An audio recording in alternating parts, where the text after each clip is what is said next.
Indi Endre. Köszönöm, köszönöm, köszönöm. Napsugarak zúgása, amit hallok. Számban nevednek, jó íze van. Szent mennydörgést néz a két szemem. Istenem, Istenem, Istenem.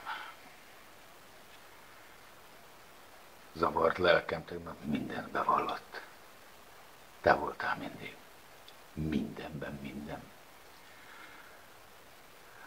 Boldog szimatolásaimban, gyöngét simogatásaimban és éles, szomorú nézéseimben. Ma köszönöm, hogy te voltál ott, hol éreztem az életemet, és ott dőltek, épültek az oltárok. Köszönöm az én értem vetett ágyat. Köszönöm neked az első sírást.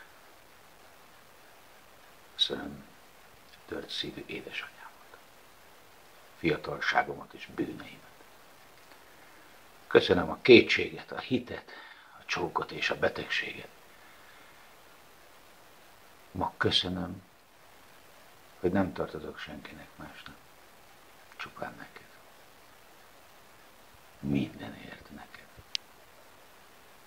Napsugarak zúgása, amit hallok, számban nevednek, jó íze van, szent mennydörgést néz a két szemem, Istenem.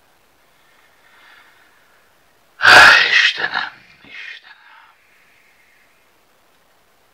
Könnyebb a lelkem, hogy most látván vallott, hogy te voltál élet, bú, csók, öröm,